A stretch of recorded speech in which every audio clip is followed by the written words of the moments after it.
Harry is best known for making controversial market predictions in a series of books throughout the years, and he joins us on the phone now. Great to have you, Harry. Nice to be here, Jackie. So lay out your thesis for me. You see a massive correction coming. I do. I think this is going to be a stock market peak of a lifetime, followed by a crash very similar to the early 1930s. This happens once in a lifetime, and it creates incredible investment opportunities if you see it coming. I think we do have a strong rally. I think this is the last rally in this bull market. It's probably going to be 10 to 20% in the next few months. It is a Trump rally.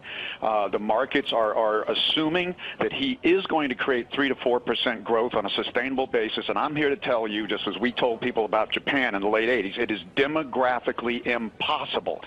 Our workforce is going to be negative growth for the coming years, and then very slow growth. Population's only going to grow at 0.27% for the next 50 years, and productivity is near zero. How do you get 3 to 4% growth out of that? The answer is you don't on a sustainable basis. And cutting taxes isn't going to help. Businesses have had free money now for several years due to quantitative easing, and all they've done is buy back their own stocks and do mergers and acquisitions. They're not investing in the future, and we've largely, through quantitative easing, hired back all of the people that were laid off in 2008 and 2009, and now we're very near full employment. So we're going to go back to the demographics of, hey, workforce growth is going to be flat, and we're not going to be able to do this. So when the markets figure this out, they're going to crash. Let's unpack this a little bit, because you are talking about a crisis of epic proportions, just to be very clear here. Yes. So my two questions for you: what will be the trigger, and how low can the Dow go?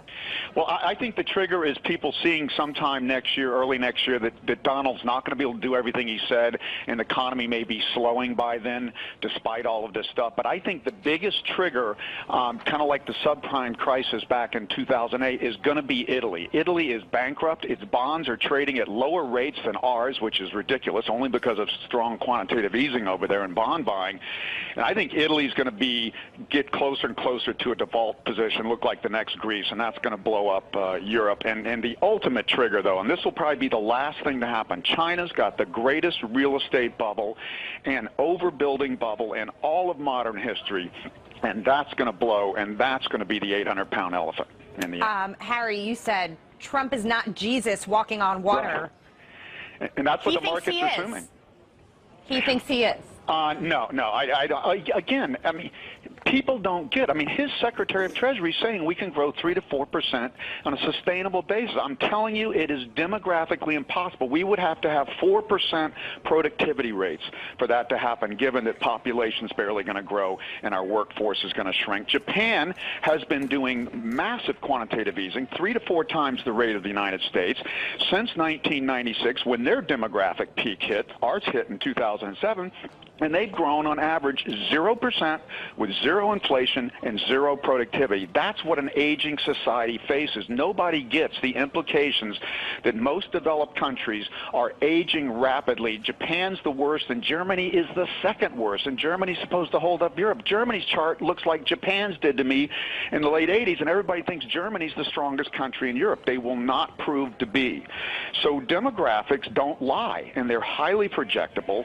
And this, what the market's assuming and what Trump's assuming, is simply not going to happen. Harry, my friend Scott Nations wants to jump in. No, I think Jim was first, actually, Jackie. Yeah, it's actually me, Jackie. I have a question for Harry. Harry, about 60% of what you're saying I actually agree with. But here's the problem I have with it, and that's the certainty of which you say it. In the year 2000, you said that the Dow was going to get to 40,000. In 2009, you said soon the next depression was going to come, and it was going to be something of epic proportions. This is an honest question, what's coming next, but what in the last 15 years of the calls that you've made would lead me to believe this one? So make your resume for me, if you will. Okay, really quickly. 1989, Japan was going to collapse over 12 to 14 years, while the U.S. and Europe had the greatest boom in history in the 90s. Nobody saw that coming. Early 90s. I got that, Harry. I know that part. I read that, too. Okay. That's why I specifically said the last 15 years, because, as we all know, this is a dynamic situation that changes. How about real estate? How about 80s. top in real estate in late 2005 in the U.S.? How many people saw that coming?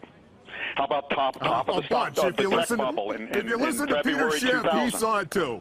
Huh?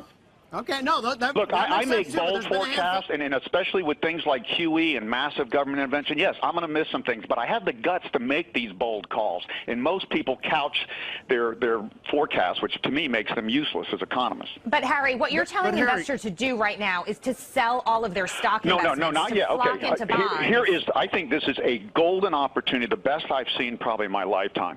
If we do get this strong final rally, which I think we're going to get, say, into February, March, April, you sell stocks near the top and you immediately convert into the highest quality bonds, 30-year treasuries and AAA corporates, because those are the two sectors that did the best in the Great Depression, because deflation in a depression takes down all financial asset bubbles and deleverages debt. The only beneficiaries of those at first are high-quality bonds, and then when high-yield bonds get crucified along with stocks, then you get buy opportunities there. But I think in the next few months, investors are going to have the best opportunity to switch their investment strategies and profit dramatically.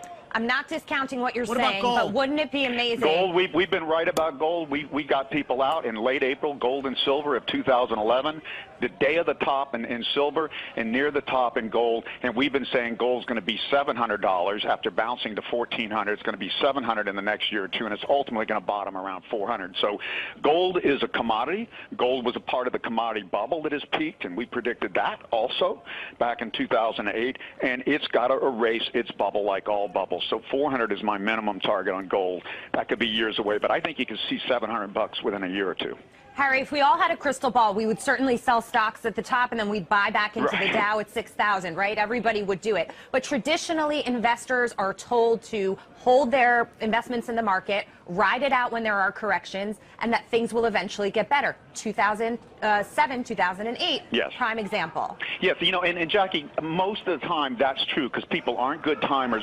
But this is a once-in-a-lifetime thing. If you would have held stocks after 1929, you would have had to wait 24 years to break even again. If you'd have been retiring, you would have been dead before your stocks got back. You don't hold stocks through a major, I call this a great reset. Again, it only happens once in a lifetime after major debt bubbles and financial asset bubbles, and this is clearly that. If somebody cannot see that we've had a series of stock and commodity and real estate bubbles, we've had the greatest accumulation of debt compared to GDP in history. That is crystal clear. Those things never last. Debt has grown 2.6 times GDP since 1983. You can't keep doing that, and you can't have stocks keep going up at this rate when earnings are going nowhere. All right, I'm going to ask you this. To go on the record, Harry, how low do you think the Dow's going to go? I think it's going to end up between 3,000 and 5,000. Years from now.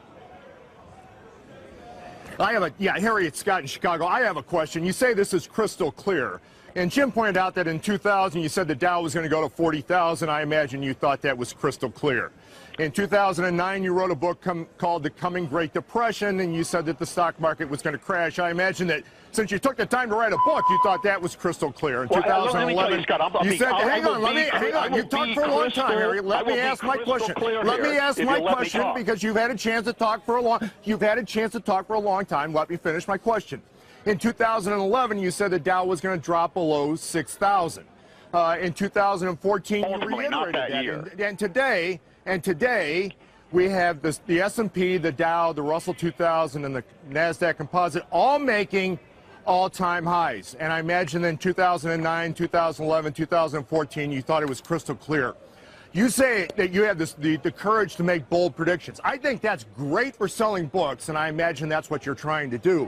The problem is everybody who's paid attention to you in the last 16 years has lost all their money. So why should they believe you now? Well, first of all, we have a newsletter, and I may say something a certain time. I did not see quantitative easing coming. I admit to that. I did not see quantitative easing of $13 trillion coming. And so we update people. We have not kept people out of the markets. We've got trading systems that are making money on our newsletter in the bull market, and they can make money in the bear market. And we're telling people you have to be in a flexible system because markets, I think, are going to shift dramatically. What I'm crystal clear on, demographic trends are clear. Debt trends and bubbles are clear. when they're going to burst, when you got governments fighting like crazy to stop them, and when Chinese buying their own stock markets and quantitative easing, fueling up every time the markets drop at all, that's what makes it difficult. We've never had this before in history. I can study history and tell you, hey, this looks a lot like the Roaring '20s going into the Great Depression, but I don't have any precedent for what happens when governments We had all just this turn in up the heat. 2014. Why did you reiterate it in 2014 when we had all this? It should have been crystal clear then. Well, when the market peaks is not crystal clear. That's hard to gauge. Again, if governments weren't propping it up, then it wouldn't be so hard. But they are, and that's the challenge here. Harry, I just want to ask you one final question real quick. You laid out a target, 3,000 to 5,000 on the Dow. What happens next year? Just, hone in for me. Well, again, in the short term, you're guessing. Long term, it's a different thing. I think that this is the last wave up. They call it a fifth wave, an Elliott wave, of a bubble, that started in March of 2009. The third bubble, and you rarely get three bubbles in history, if ever. And so it's going to peak probably by the spring would be my best guess, and it's going to start crashing into the fall, and then it's going to take 2 to 3 years for this to work out and get down closer to those targets, and actually probably about 5 to 6 years overall. Now, in that time period, if stocks do crash, and we do see deflationary trends, then you are going to see bond bubble number 2. Bonds are going, rates are going up, and we did predict that last year, that they would spike up to about 3.2%. We're well on our way. Then bonds, if we do see deflation, which is what I see from debt deleveraging, bonds will have another giant rally. You could see a 30-year Treasury bond get up to near 4% and then go down to 1 to 2%. That'd be one hell of a rally with a good yield while it's happening. All right, Harry Dent, we're going to hold you to these predictions, and we will have you back on next year. Thanks so much for joining us today. Okay, thank you. If you enjoyed this video, put the likes and subscribe to the channel. Thank you for watching.